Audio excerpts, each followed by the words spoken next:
a todos e a todas, é um prazer muito grande estar aqui participando dessa ação extremamente significativa, importante e necessária.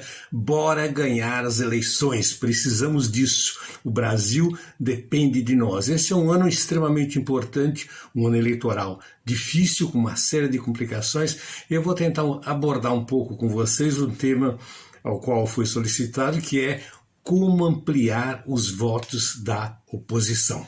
Meu nome é Erlon José Pascoal, eu sou gestor cultural, ator, diretor de teatro, dramaturgo e tradutor e atuei muitos anos como subsecretário de Estado da Cultura do Espírito Santo e subsecretário do município de Vitória. Fui também diretor da FAMES, a Faculdade de Música do Espírito Santo, e atuei alguns anos lá no Ministério, ex-ministério, que agora não existe mais, foi destruído pelos bolsonaros, o Ministério da Cultura, na gestão do ministro, ex-ministro Gilberto Gil, e depois do ministro Juca Ferreira. Esse ano é ano eleitoral e é um ano difícil, e a questão de como conversar com as pessoas que ainda hoje, apesar de todos os crimes hediondos totalmente revelados e explicitados, ainda hoje defendem o genocida, defendem os bolsonaros, defendem essas anomalias que tomaram o país de assalto. Como conversar com essas pessoas é um dilema e é um desafio.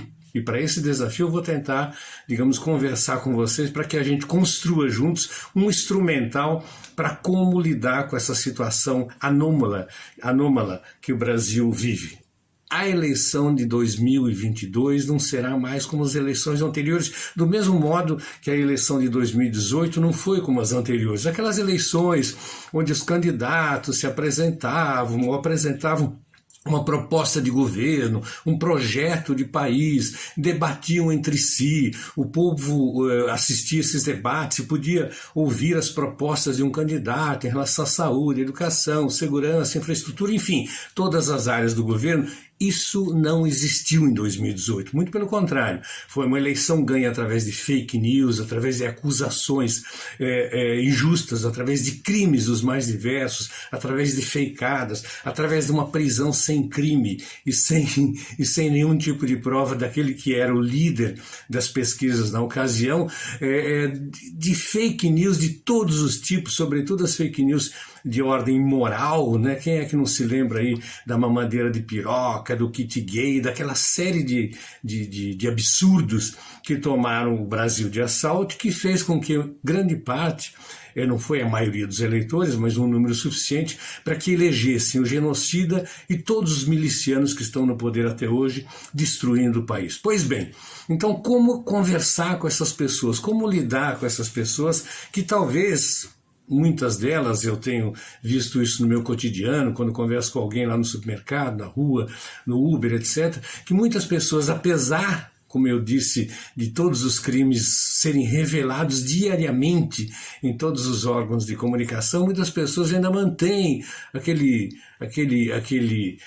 apoio, né, que você não sabe exatamente baseado em que argumento, desse governo, para que ele continue, para que ele, enfim, não se sabe exatamente continue com o quê, mas esse tipo de pessoa a gente tem que entender para tentar fazer com que entender esse tipo de insanidade para tentar argumentar ou contra-argumentar e levar muita gente, pessoas que nós conhecemos do nosso dia a dia, a fazer outro tipo de escolha, a fazer outro tipo de opção para o país. O país precisa sair desse atoleiro em que se meteu e é preciso que, através da democracia, a maioria escolhe um candidato da oposição, um candidato que defende um programa político de bem-estar coletivo, um candidato que defenda um governo para todos. Ou seja, 2018 já foi isso de maneira acentuada e hoje de maneira mais exagerada,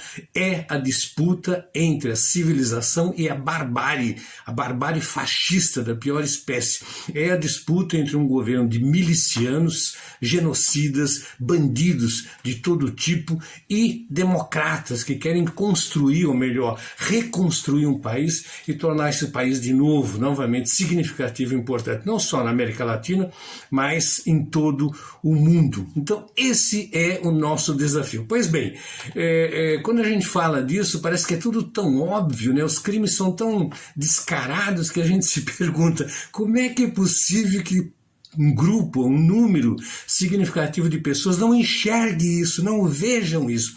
Eu, às vezes, me pergunto, sinceramente, porque às vezes é difícil de entender como é que isso acontece, o que acontece com essa psique que deixa de ver a realidade e opta pela destruição, pela autodestruição, pela destruição de si mesmo, da sua própria vida e da vida de seus filhos. Então a gente tem que entender que tipo de pessoa é essa, né?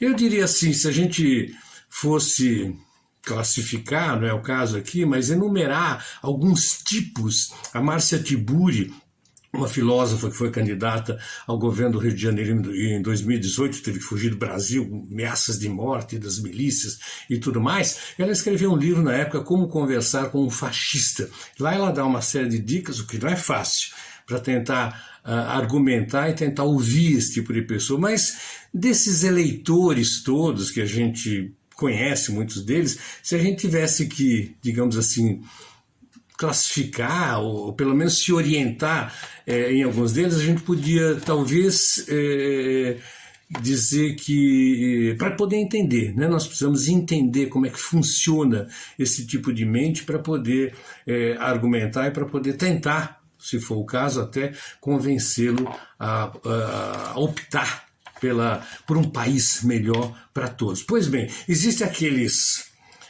que foram movidos ou mobilizados pela mídia corporativa, sórdida, golpista e mau caráter, e que estão até hoje cheios de ódio, né? A mídia golpista destilou ódio dia e noite durante décadas. Então tem pessoas que até hoje têm aquele ódio, vai para Cuba, vai para Venezuela, e que é difícil discutir e argumentar com um tipo de pessoa assim. Então esse é um tipo de grupo que ainda existe em grande número, muitos deles perceberam que estavam sendo manipulados, utilizados, usados pela mídia golpista e já mudaram o seu ponto de vista, mas ainda existem muitos nesse sentido, né? Existem aqueles também que não são só movidos pelo ódio, mas que se identificam com a truculência, com a arma em punho, com a ameaça de estupro, o desprezo à mulher, aos negros, aos LGBTs, aqueles que se identificam com o genocida, com as bravatas, né? E com a violência, com a ameaça de violência sempre explícita, que rasgam placas da Marielle, etc. e tal. Existem aqueles, um outro grupo que pede a volta da ditadura, entre eles até pessoas que eu conheci, jovens, 30 anos, que não fazem a mínima ideia do que é a ditadura, mas pedem o fim das instituições democráticas, o fim da liberdade de expressão, ou seja, é um autossuicídio, né? Para exagerar um pouco a expressão aqui, é um autossuicídio. E existem aqueles, por outro lado, que são sensíveis às questões morais, né? Como eu citei, tem pessoas que até hoje lembram do kit gay, temas como aborto, são temas assim muito delicados, então eles tendem a associar através da propaganda, da máquina de propaganda dos genocidas, que a esquerda, dita oposição, ela é cheia de promessas de destruição da moral, da família, né, do bem-estar da família e das pessoas de bem.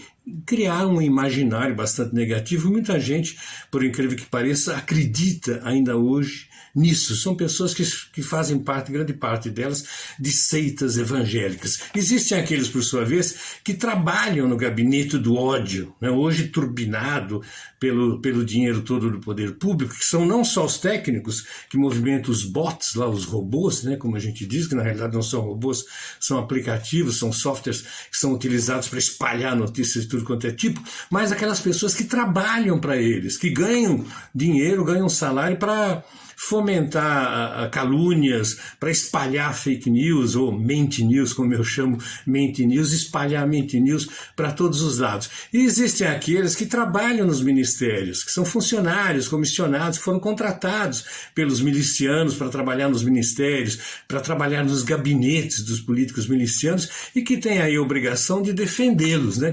Aqueles que enchem lá o o cercadinho, que vão lá em certas ocasiões na esplanada do Ministério gritar mito, mito. Essas pessoas ganham um salário, trabalham para o governo, trabalham nos gabinetes ministeriais e têm essa função também, que é uma função não só defender os genocidas, mas defender o seu próprio salário. Bom, a lista não para por aí, também não quero fazer algo longo, só quero traçar um painel desse tipo de pessoa, já que não se trata aí de defender ideias políticas. O que eu defini aqui são pessoas que defendem a violência, a truculência, defendem torturadores, defendem o assassinato, defendem estupradores, defendem o que é de pior na espécie humana e o que é de pior na sociedade brasileira. Muitos se perguntam, inclusive, onde é que estava tudo isso? Como é que tudo isso veio à tona e a gente não sabia que existia, ou pelo menos não tinha percebido a dimensão desse tipo de coisas ruins que existiam ao nosso lado, às vezes até dentro da nossa própria família, e nós não tínhamos percebido. Bom, não para por aí, mas o que é preciso, quando a gente dialoga com essas pessoas, é entender como é que funciona a cabeça delas, porque senão a gente não vai conseguir dialogar com essas pessoas. Porque há aqueles também que simplesmente seguem o miliciano, chamado muitas vezes de pobres de direita, ou pobre de direitos, né?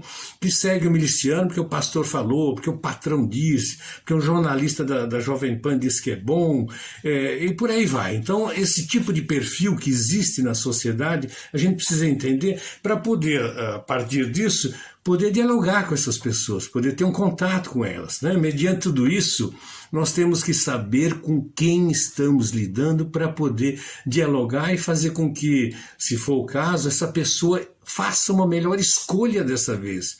Opte pelo bem-estar do coletivo, pelo bem-estar do país, pela soberania nacional e não mais apoiando criminosos e apoiando milicianos da pior espécie. Para isso nós temos que ser, além de entender essa psique, essas pessoas, nós temos que ser firmes nas nossas argumentações. Não se colocar na defesa, como foi em 2018. Nós temos que ser proativos, firmes e proativos, e não nos deixarmos arrastar pelo ódio, pelas agressões, que é o terreno preferido dos bolsonaros e dos milicianos. Esse terreno do ódio e da agressão é o terreno onde eles se saem bem e onde eles se dão bem. Essa questão é difícil. O momento, aliás, é muito difícil e vai exigir de nós, sobretudo, coragem, inteligência e determinação, pois o futuro do país, dos nossos filhos, depende de nós e de nossa atuação até outubro. Temos que ter uma atuação